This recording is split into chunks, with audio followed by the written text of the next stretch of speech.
આધ્યાત્મિક ચેતનાથી રાષ્ટ્ર ચેતનાના અભિયાન અંતર્ગત વિશ્વ ઉમિયા ફાઉન્ડેશન અમદાવાદમાં વિશ્વ ઉમિયા ધામનું નિર્માણ કરી રહ્યું છે કે જ્યાં જગતજનની માં ઉમિયાના વિશ્વના ઊંચામાં ઊંચા મંદિરનું નિર્માણ થઈ રહ્યું છે.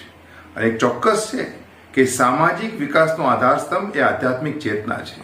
અને આ જ ભાગરૂપે એ ચેતના, જે સામાજિક ચેતના ઉજાગર કરવાની જે વાત છે, એના ભાગરૂપે યુવા અને મહિલા સશક્તિકરણની પ્રવૃત્તિઓ અંતર્ગત અમદાવાદની અંદર 28મી ડિસેમ્બર 2025ના રોજ સાંજે 3 વાગે વિશ્વ ઉમિયા ધામની અંદર યુવા બિઝનેસ મહાસંમેલનનું આયોજન વિશ્વ ઉમિયા ફાઉન્ડેશનની યુવા સંગઠનની ટીમ દ્વારા કરવામાં આવ્યું છે.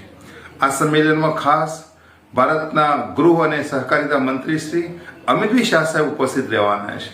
સાથે સાથે ગુજરાતના માનનીય મુખ્યમંત્રી શ્રી ભૂપેન્દ્રભાઈ પટેલ પણ ઉપસ્થિત રહેવાના છે. આ સિવાય અનેક મંત્રીશ્રીઓ, સમાજના અનેક શ્રેષ્ઠીશ્રીઓ, સંસ્થાના હોદ્દેદારશ્રીઓ અને 20,000થી પણ વધારે યુવા બિઝનેસમેન મિત્રો ઉપસ્થિત રહેવાના છે. ત્યારે આપ સૌને મારી વિનંતી છે કે આ કાર્યક્રમમાં 28મી ડિસેમ્બરે અવશ્ય ઉપસ્થિત રહીએ, એ જ સર્વને પ્રાર્થના.